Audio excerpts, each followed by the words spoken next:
안녕하십니까. 오늘 목요일 시제 가장 숭고한 히스테리 환자 시간입니다. 오늘은 추론하라 그러나 복종하라 이와 같은 제목의 내용을 한번 살펴보도록 하겠습니다.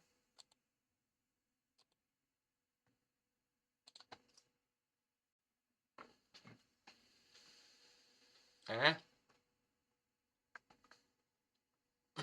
이 칸트의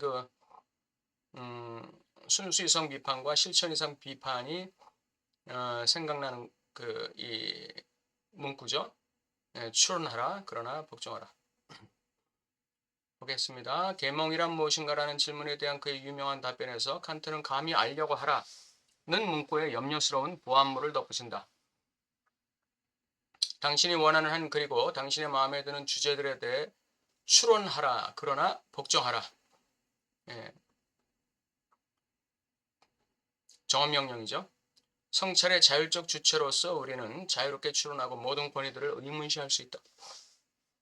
그러나 사회적 메커니즘에 기계의 부품으로서 우리는 바로 그 권위들의 명령을 지체 없이 따를 수밖에 없다. 이 분열이 의문시하지만 복종할 수밖에 없는 이 분열이 계몽의 기획 자체에 고유한 것이라는 것을 우리는 그것의 출발점, 즉 데카르트의 코기토에 대해 상기하면서 납득할 수 있다. 이 데카르트의 코기토라는 건 의문을 던지는 것이죠. 의심하는 거예요. 그것들 중 첫 번째는 이미 우리에게 내가 어릴 때부터 교육을 받도록 신이 우리에게 은총을 내렸던 종교를 항상적으로 간직하는 우리나라의 법과 관습에 복종하라고 강제한다. 데카르트의 코기또, 계몽의 기획 자체에 고유한 것, 계몽의 출발점, 그것이 우리가 어릴 때부터 교육을 받도록 신이 우리에게 은총을 내렸던 종교를 항상적으로 간직하고 있는 법과 관습에 무조건적으로 복종하는 거예요. 예. 이게 계몽의 시작이라는 것이죠. 데카르트의 코기도 개념에 합당한 거다 이렇게 얘기하고 있어요. 데카르트의 코기도는 의심하라고 그랬잖아요. 의심하라고 그랬지만 여기에 복종하라가 덧붙여 있는 거예요. 이 맹목적 복종의 진정한 목적은 물론 사회생활의 규칙들의 우발적이고 병적인 내용에 대해 거리를 두는 것을 가능하게 하는 것이다. 다시 말하면 추론을 가능하게 하는 것이다 이거죠. 의문을 가능하게 하는 것이다 이거죠. 규칙들을 질문 없이 받아들이면서 우리는 동시에 그것들의 바보 같은 쓸모없음을, 그것들의 비상식적인 멍청함을 경험한다. 규칙들에 대해서 의심 없이 질문 없이 그냥 맹목적으로 받아들이면서 우리는 그 맹목적으로 받아들이는 것에 쓸모없음, 멍청함을 경험하는 거예요. 계몽 이전 시대의 나머지가 되기는커녕 적법한 권력의 기원에 대해 질문을 제기하는 것을 칸트가 금지한 것은 따라서 오히려 계몽의 다른 필연적 측면이다. 계몽은 이성이 강조되는 것이잖아요. 그러니까 데카르트의 코기도가 맞는단 말이죠. 의심할 수 있는 거예요. 의문을 제기할 수 있죠. 그런데 적법한 권력의 기원에 대해서 질문을 금지하는 것, 그것이 계몽의 다른 측면이다 이렇게 얘기하고 있어요. 필연적인 다른 측면이다. 어떻게 우리가 복종해야 하는 이 기계 안에서 관습에, 다시 말해 상징적 의례의 자동성에 대한 파스칼의 문제의식을 식별하지 않을 수 있겠는가? 관습은 그것이 합리적이거나 옳아서가 아니라 그것이 관습이라서 따라야 한다. 파스칼 팡세에서 이렇게 얘기했어요. 법의 권위는 따라서 진리 없는 권위다. 그러니까 법을 진리로 보는 사람은 없죠. 법과 도덕을 이퀄으로 보는 사람도 없어요.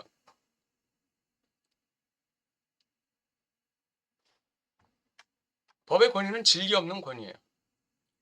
그것은 진실됨이 없이 가치가 있는, 진실됨이 없고 진리가 없는데 가치가 있어요. 자신의 고유한 발화 행위에만 의지하는 순수한 거칠이다. 그냥 발화된 것으로서 발화됐다는 그 자체가 그냥 권위예요. 발화됐다는. 법이라든지 관습이라든지 이런 것들은 발화됐다는 그 자체로 그냥 그 권위를 갖게 되는 것이죠.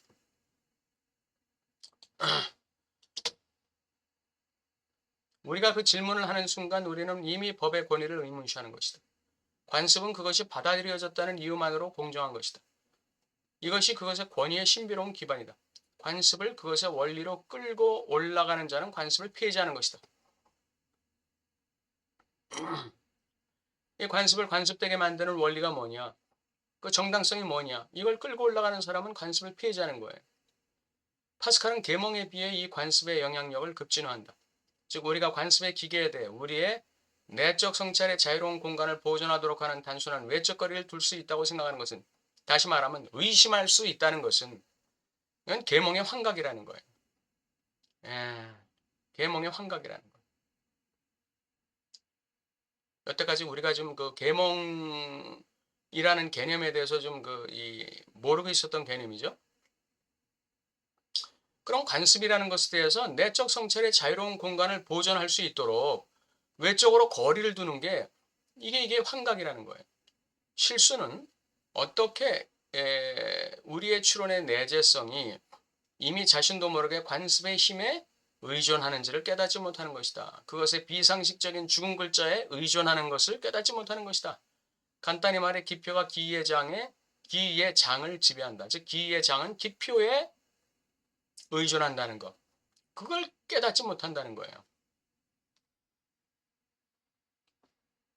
추론의 내재성이 이미 자신도 모르게 관습의 힘에 의해 지배당하고 있다는 것. 의존당하고 있다는 것. 의존하고 있다는 것. 예. 관습의 권위 자체가 우리의 추론의 내재성을 보증하고 있다는 것. 그걸 우리가 깨닫지 못한다는 것이죠. 이게 바로 그 계몽에서의 환각이라는 거예요. 계몽에서의 환각. 계몽에서의 실수. 계몽에서의 환각, 계몽에서의 실수라는 건 뭐냐? 우리가 내적인 추론을 하는 것, 내적인 의문을 갖는 것이 그 근거가 어디 있느냐? 기초가 어디 있느냐? 그건 바로 관습의 힘에 있다. 관습의 권위에 있다. 예. 그러니까 관습의 권위를 받아들이지 않으면 내재적 추론이라는 것도 아무 의미가 없다 이거죠. 예. 우리가 파스칼에게서 발견하는 계몽의 선구적인 이 비판은 칸트를 건드리지 않는다. 즉 그것은 자유로운 추론과 사회적 기계 사이의 대립이 이론과 실천 사이의 대립과 일치하는 계몽의 전 비판적 형상에만 관련된다. 즉 이론에서 너는 내가 원하는 만큼 추론해라. 반면에 사회생활에서 너는 복종해야 한다. 네, 내재적, 이 내적 추론, 내적 추론에서는 너는 얼마든지 해도 돼. 그렇지만 실제 행동에서는 너는 복종해야 돼. 네, 이거예요. 이게 파스칼에게서 발견되는 계몽의 선구적 비판이에요. 우리가 알고 있는 그런 계몽이 아니라 계몽의 이면이라고 할 수 있는 것이죠.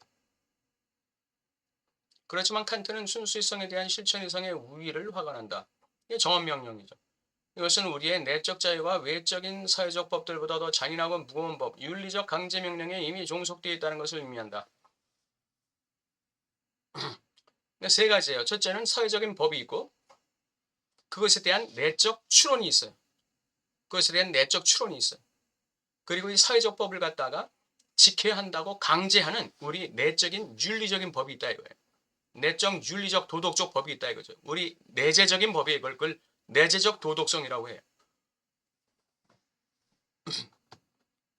이 세 가지가 작동하고 있는 것이죠. 칸트는 따라서 외적 합법성과 이게 사회적 법이에요. 내적 도덕성, 이게 내적 강제, 윤리적 강제 명령이죠. 이것 사이에 개신교적 분열을 개념까지 끌고 간다. 그리고 이것은 병적인 사회적 법의 도덕적 강제 명령을 대립시키는 방식으로 그렇게 한다. 즉 바로 우리가 사회적 합법성의 장에 대해 거리를 둘 때 이게 뭐라고 그랬죠? 사회적 합법성에 대해서 의문을 제기할 때 이렇게 되는 거예요. 날 것 그대로의 관습의 장에 거리를 둘 때, 관습에 대해서 의문을 제기할 때, 우리는 훨씬 더 완고한 주인의 속박 안에 떨어진다. 의문을 제기하는 순간에 우리는 내재적 도덕법, 내적 도덕성, 내재적 도덕법에 더 이 강력하고 아주 그 애누리 없는 그런 속박 속에 떨어지는 거예요. 그게 우리의 주인이에요. 우리 안에 있는 더 완고한 주인이 있다는 거예요. 우리 외부에도 주인이 있죠. 이게 외적 합법성이에요. 관습이고. 그런데 그것에 대해서 무조건적으로 실천하도록 강제하는 우리의 내재적 도덕적 법이 있다는 거예요. 칸트가 말하듯이 도덕적 법은 우리의 자유의 인식 근거이다. 즉 우리는 도덕적 법의 이름으로 우리의 활동의 병적인 동기들에 맞설 수 있기 때문에 자유롭다는 것을 안다. 우리는 주인에게서 결코 벗어나지 못한다. 이 주인 누구죠? 주인은 내적 도덕적 법이에요. 주인은 인간 본성에 대한 정의 자체에 속해 있어요. 인간 본성 자체에 속해 있는 거예요. 이거를 그 성경에서는 이거를 양심의 법이다 이렇게 얘기합니다. 양심의 법 또는 선한 양심이다 이렇게 얘기합니다. 즉 인간은 그의 족속의 다른 개인들 속에서 사는 순간 주인을 필요로 하는 동물이다. 이 내적 도덕성을 필요로 하는 동물이에요. 다른 개인들 속에 사는 순간 혼자 살면 내적 도덕성 필요 없죠. 혼자 살면 내 멋대로 살면 돼요. 아무한테도 피해가 안 가요.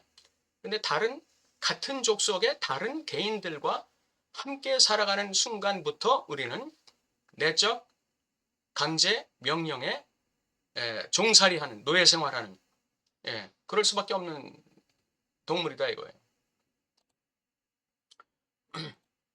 그리고 그러한 그 개인적인 관계들을 규제하는 사회적 법, 그 사회적 관습 거기에 우리가 무조건적으로 복종해야만 하는 어떤 강제 명령으로 작동하는 것이죠. 그 내재적 도덕법, 즉 양심이라는 게. 우리는 일련의 구별적 특성들에 따라 사회적 법들과 도덕적 법을 대립시킬 수 있다. 즉 법들은 사회적 현실의 조건들을 구조한다. 사회적 법이라는 거, 이거는 사회적 현실의 조건을 구조하는 것이죠. 공산주의의 법이 다르고 전체주의의 법이 다르고 왕정의 법이 다르고 공화제의 법이 다르고 다른 것이죠. 전제군주의 법이 다르고 그건 사회적 현실의 조건을 구조하는 것이기 때문에 그래요. 법은 가능의 한계들을 고려하지 않는 무조건적인 강제명령의 실제를 예고한다. 너는 해야만 하기 때문에 할 수 있다. 해야만 하기 때문에 할 수 있다. 해야 한다는 것이 할 수 있다는 근거예요. 해야 한다는 것이 할 수 있다는 근거예요. 강제명령의 실제. 가능의 한계들을 고려하지 않는다. 이게 뭐예요? 그 법을 실천하는 건 불가능할 수도 있어. 그런 거 고려하지 않는다는 거죠. 무조건적으로 하라는 거죠. 즉 사회적 법은 내재적 도덕법의 실제를 예고하는 거예요. 이 법은 네가 할 수 있고 없고의 문제가 아니야. 너는 무조건 해야 하기 때문에 너는 할 수 있어. 법들은 진정시킨다. 그것들은 공동생활의 항상성을 가능하게 한다. 반면에 법은 쉼없이 사회적 균형을 교란하고 탈선시킨다. 왜냐하면 이 법에는 그 위반이 있기 때문에 그래요. 법이 있다는 것은 그 이면에 뭐가 있다는 얘기죠? 이 위반이 있다는 걸 얘기하는 거예요. 모든 사회적 법에는 위반이 있어요. 공산주의에도 법에 위반이 있고 전체주의 법에도 위반이 있는데 하물며 그 외 법들에게 위반이 없겠습니까? 그래서 균형이 교란되고 탈선되는 거예요. 법들은 금지한다. 벌을 내린다. 법들은 개인에 대한 사회의 외적 압력을 가리킨다. 반면에 법은 오히려 시간밖이다. 그것은 우리보다 더 우리 안에 있는 것이고 주체의 한복판에 있는 이물질이다.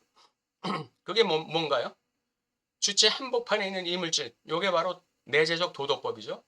여기서 도덕성을 사회적 억제의 내재화 형식으로 생각하는 사회심리학의 불충분함이 나타난다. 이 도덕성이라는 거를, 내재적 도덕성이라는 거를 사회적인 억제가 내재화된 방식이다. 다시 말하면 사회적 초자다라고 해석하는 사회심리학이 뭔가 좀 문제가 있다는 걸 나타낸다는 거예요. 여기서 말하는 내재적 도덕성, 내재적 법, 내재적인 윤리라는 건 그런 게 아니라는 거죠.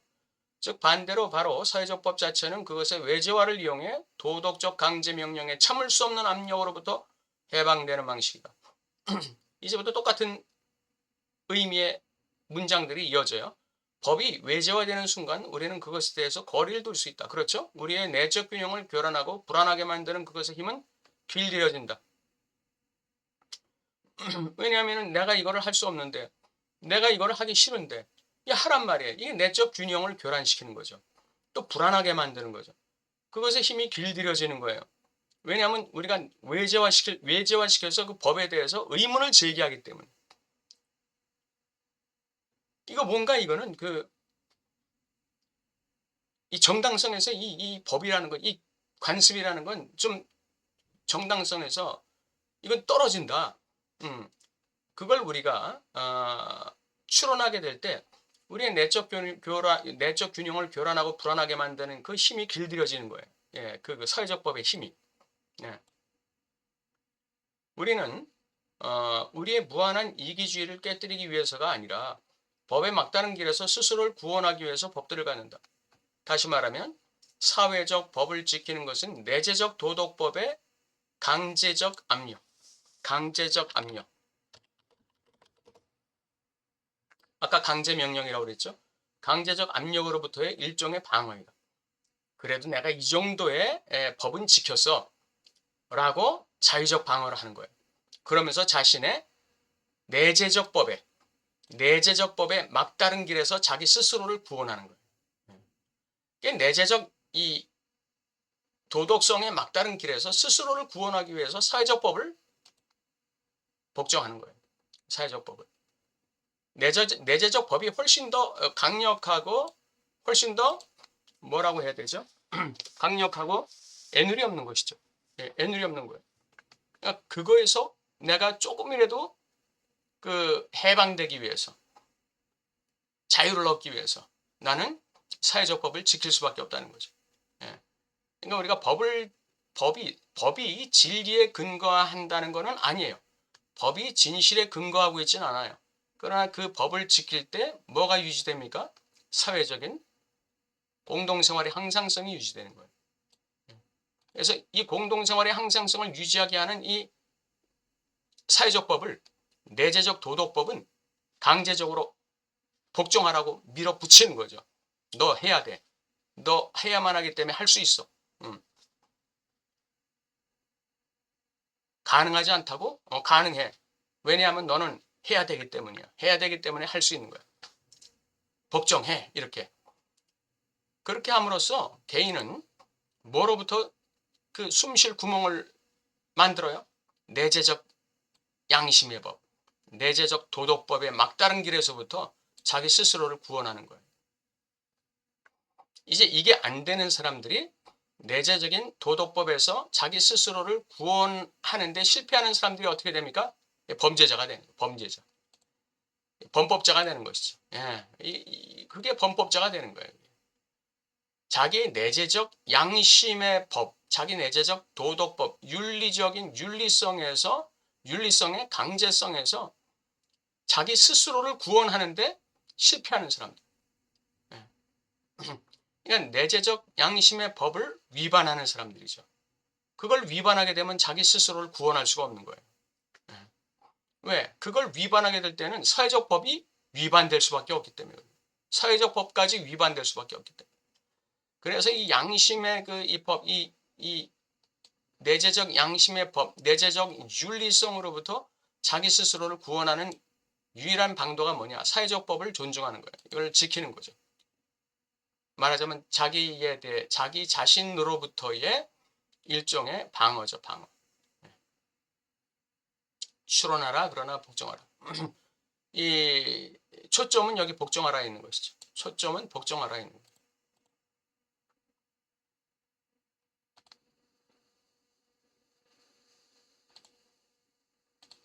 오늘 추론하라 그러나 복종하라. 이 칸트, 그리고 데카르트, 파스칼 이런 분들의 이론을 가지고 지적이 이론을 전개하고 있습니다. 참 철학적 이론들까지 이렇게 나와가지고 참 이 전체적인 맥락은 알겠는데 그 구체적인 내용에 대해서 조금 이렇게 헷갈릴 때가 많아요. 왜냐면 철학적인 그 기반이 약하기 때문에. 그렇지만 우리가 이 지적도 그렇고 락강도 그렇고 그 전체적인 이 사람이 무엇을 얘기하려고 하는 건지 그 맥락의 초점이 뭔지 맥락의 요지 맥락의 핵심이 뭔지 그거를 항상 찾으셔야 돼요. 예. 자꾸에 연연하게 되면 맥락을 놓칠 수 있어요. 그래서 이 사람이 지금 얘기하려고 하는 전개하려고 하는 논리의 핵심이 뭔지 논리의 그 이 대표 기표가 뭔지 그걸 찾아내시면 상당히 그 의미들이 연결될 수 있습니다. 지적이나 락강이나 그런 식으로 한번 책을 보시면 좋겠습니다. 예, 올해도 또 우리 열심히 한번 공부해 보기로 합시다. 감사합니다.